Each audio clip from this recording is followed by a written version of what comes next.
Selamat datang di Signe Bincang Agama. Di video kali ini kita akan membahas tentang nasa dan mansuh. Sebelum itu perkenalkan, saya Maya Nuri Rizkina sebagai host. Pasti nih kita butuh narasumber. Gimana kalau kita cari narasumber kita dari Santriman PK Jember? Yuk ikuti aku. Di mana ya kita cari narasumbernya? Gimana kalau kita cek ke kelas dulu? Yuk.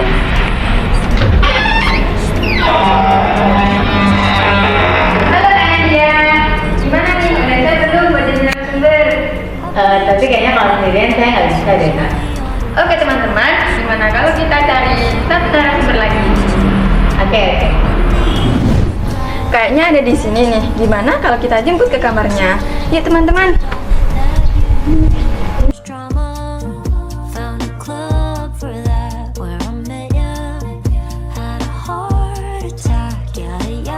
Halo Kak Dika.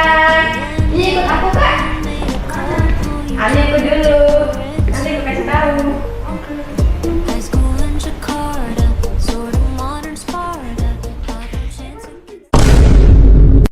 Jadi sekarang kita sudah bersama dua narasumber kita, yaitu Kak Nadia dan Kak Kika. Kak Kikan dan Kak Nadia ini merupakan salah satu pelajar di MAN 1 Jember. Halo teman-teman.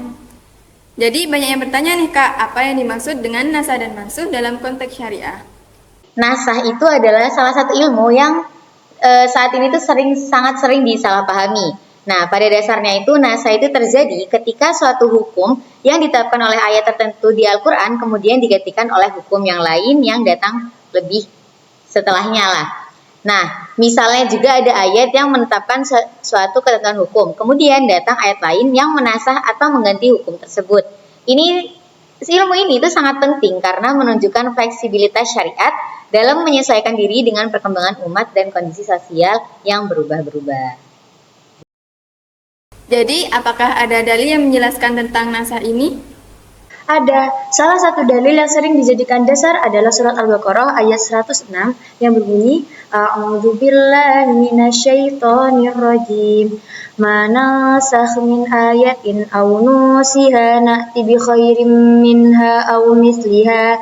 Yang artinya, ayat mana saja yang kami nasahkan atau kami jadikan manusia lupa kepadanya, kami datangkan yang lebih baik daripadanya atau yang sebanding dengannya. Quran surat Al-Baqarah ayat 106. Ini menunjukkan bahwa Allah memiliki hikmah dalam mengubah hukum-hukum dan selalu ada kebaikan yang lebih besar dalam perubahan tersebut. Lalu, apakah semua ayat dalam Al-Quran ini bisa mengalami nasah? Gak semua ayat bisa mengalami nasah. Ada 3 kategori nasah yang diakui oleh para ulama. Yang pertama, penghapusan hukum dan bacaan. Hukum dan bacaan ayat dihapus secara bersamaan. Artinya, ayat tersebut tidak lagi dibaca ataupun diamalkan. Contohnya beberapa ayat tentang rajam yang hukumnya tetap ada dalam hadis, tetapi bacaannya tidak ada lagi di Al-Quran. Yang kedua, penghapusan hukumnya saja, bacaannya tetap. Maksudnya, bacaannya tetap ada dalam Al-Quran, tapi hukumnya sudah tidak berlaku lagi. Misalnya, ayat yang hukumnya dengan ayat tentang waris dalam surat An-Nisa. Yang terakhir, penghapusan bacaan saja, hukumnya akan tetap berlaku. Ini lebih jarang terjadi. Tetapi ada kasus di mana ayat yang sudah dihapus bacaannya, hukumnya masih berlaku. Misalnya ayat tentang rajam. Jadi jenis nasah itu tidak hanya satu ya? Betul, sangat betul sekali. Kalau jenis nasah itu ada 4 yang diakui oleh ulama. Karena sumber dalil itu ada 2 ya teman-teman, yakni dari Al-Quran dan Sunnah Nabi Muhammad SAW. Jadi 4 jenis tersebut, yang pertama itu nasakh sunnah dengan sunnah, yang artinya sebuah hukum yang berasal dari sunnah kemudian dihapus oleh sunnah yang lainnya. Contohnya, larangan ziarah kubur yang awalnya itu ada, namun kemudian diperbolehkan oleh Nabi Muhammad, yang awalnya itu tidak ada, tetapi diperbolehkan oleh Nabi Muhammad SAW dalam hadis yang lainnya. Kemudian jenis yang kedua itu nasakh sunnah dengan Al-Quran. Nah, hukum awalnya ini ditetapkan oleh sunnah, kemudian diganti dengan Al-Quran. Contohnya itu dari yang arah kiblat, yang semula itu ke Baitul Maqdis, kemudian diubah dengan ayat Al-Quran menjadi ke arah Ka'bah. Yang ketiga itu nasakh Al-Quran dengan Al-Quran, yang hukum yang ada di dalam Al-Quran itu diubah dengan yang diganti oleh ayat yang ada di Al-Quran juga, seperti contoh larangan minuman keras yang sudah disebutkan tadi. Dan yang keempat itu nasa Al-Quran dengan sunnah. Yang ini juga sangat jarang ya terjadi, karena para ulama itu berbeda pendapat apakah bisa sebuah hukum Al-Quran itu dinasah dengan sunnah Nabi. Lalu apakah ada hukum yang tidak bisa dinasah? Tentu ada, pasti ada beberapa hukum yang tidak bisa dinasah. Nasah yang berisi hukum-hukum yang tidak berubah oleh perbuatan keadaan manusia, baik atau buruk atau dalam situasi apapun. Misalnya, kepercayaan kepada Allah Subhanahu wa taala, Rasul, kitab, hari akhirat, dan yang menyangkut pada pokok-pokok akidah dan ibadah lainnya. Termasuk juga pada pokok-pokok keutamaan, seperti menghormati orang tua, bersifat jujur, bersifat adil, dan sifat-sifat lainnya. Ya, jadi nggak cuma satu ya yang nggak bisa dinasa itu. Ada lagi nasa yang mencakup hukum-hukum dalam bentuk yang dikuatkan atau ditentukan berlaku selamanya, seperti tidak diterimanya persaksian penuduh zina atau kasus li'an untuk selamanya. Dan ada juga nasah yang menunjukkan kejadian atau berita yang telah terjadi pada masa lampau, seperti kisah kaum Ad, kisah kaum Samud, dan banyak yang lainnya. Oke, kayaknya teman-teman pada haus nih. Narasumber kita kayaknya juga pada haus. Gimana kalau kita istirahat dulu dengan meminum Jember City? Kak, diminum dulu ya. Makasih Tips Tilo. Terima kasih ya yang udah nyiapin. Gimana nih Kak rasa minuman produk kota kita sendiri? Enak, seger banget. Enak banget. Kayaknya teman-teman Silovers udah pada jenuh nih. Gimana kalau kita pindah tempat? Boleh? Ayo pindah tempat. Yuk ikut kita pindah tempat.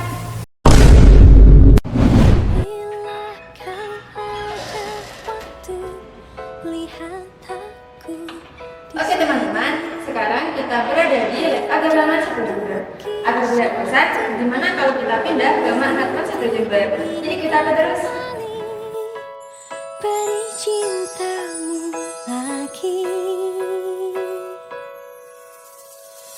Bila kau jaga aku, ku jaga kau kembali.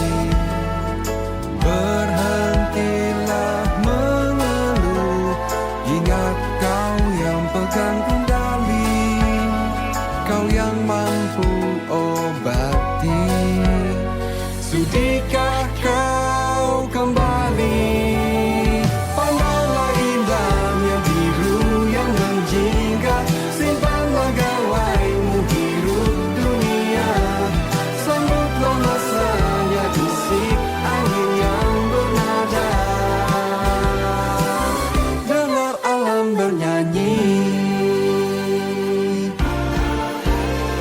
Bila kau lelah dengan panasnya hari, jagalah kami agar sejukmu kembali. Bersatulah hajar selimut polusi, ingatlah hai wahai kaum manusia, Tuhan menitipkan aku. Oh, digenggam tanganmu. Oke, ini dia Mahatma Satu Jember. Kayaknya udah ada tempat nih yang enak buat kita lanjutin podcast. Gimana kalau kita lanjutin podcast ini saja? Oke Silovers, kita udah nemuin nih tempat buat kita ngelanjutin Nasa dan Mansuh. Jadi ayat apa nih Kak yang mau kita bahas sekarang? Oke, ada salah satu ayat yang dia itu adalah salah satu contoh ayat yang dinasah, yakni pada surat Al-Anfal ayat 65. Yang bunyinya itu, kalau di Al-Quran itu ada di juz 8. Mohon maaf, ada di juz 10. A'udzu billahi minasyaitonir rajim. Ya ayyuhan nabiyyu harridil mu'minina 'alal qital. Iyyakum minkum 'ishruna sabiruna yaghlibu mi'atain. Wa iyyakum minkum mi'atun yaghlibu alfam minalladzina kafaru bi annahum qaumun la yafqahun. Yang artinya, wahai Nabi Muhammad, kabarkanlah semangat para mumin itu untuk berperang. Jika ada 20 orang yang sabar di antara kamu, niscaya mereka dapat mengalahkan 200 orang musuh. Dan jika ada 100 orang yang sabar di antara kamu, niscaya mereka dapat mengalahkan 1000 orang kafir, karena orang-orang kafir itu adalah kaum yang tidak mengerti. Jadi ayat ini membahas tentang apa? Jadi ayat ini tuh menunjukkan kewajiban yang bersabarnya 20 umat muslim yang dalam berperang itu akan menghadapi 200 orang kafir. Dan bersabarnya 100 orang Islam yang berperang itu akan menghadapi 1000 orang kafir. Oh iya. Lalu apa ada ayat yang menasah ayat tersebut? Nah, pas banget. Ayat yang menasah ayat ini itu ada di ayat selanjutnya, yakni Al-Anfal ayat 66 yang berbunyi,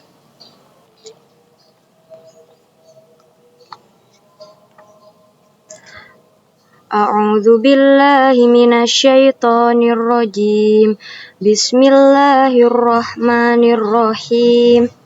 Al-ana khaffafallahu ankum wa alima anna fikum du'fa fa iyyakum minkum mi'atun sabiratun yaghlibu mi'atain wa iyyakum minkum alfun yaghlibu alfaini biiznillah wallahu ma'as sabirin.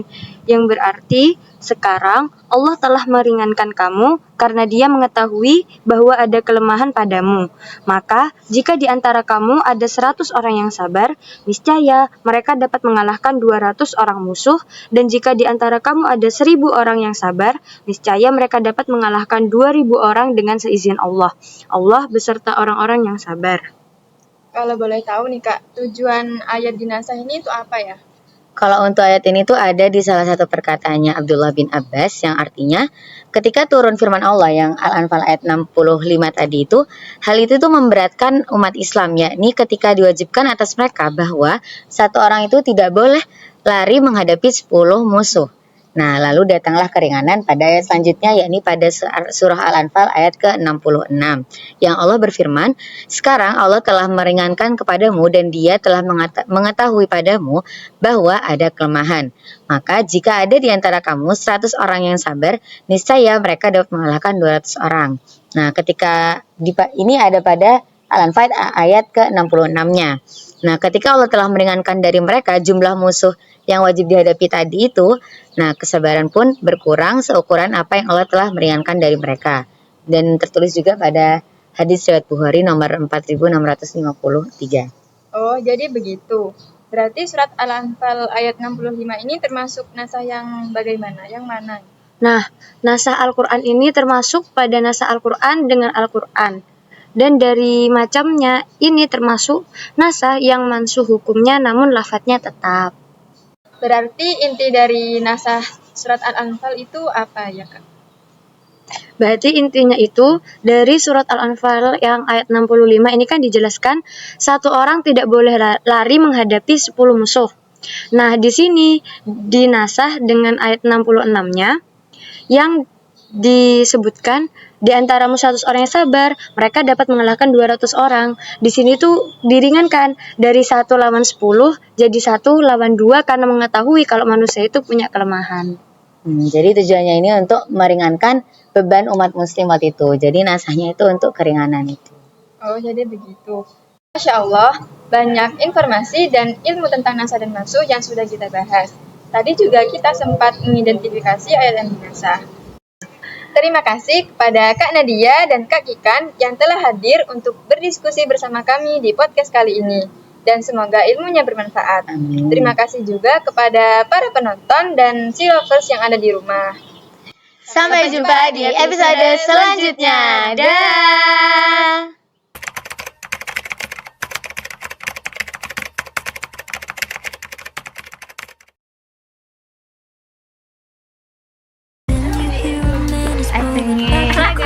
Ini sore-sore mau ke lab dan hujan. Dah, ayo. Kita udah menang. Ayo.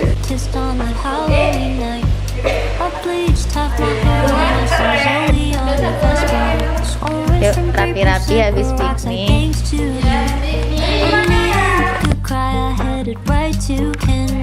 hated you and I hope to God that you knew I was drama. Found a club for that. Wah, dengan sadar penuh.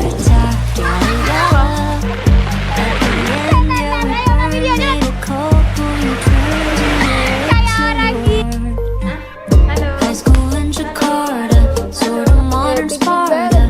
Had no chance against the teenage suburban armadas. We were a sonata, thanks to tight-lipped fathers. Yeah, living under that was hard, but I loved you harder. High school in Jakarta, an elaborate saga. I still hate you for making me wish I came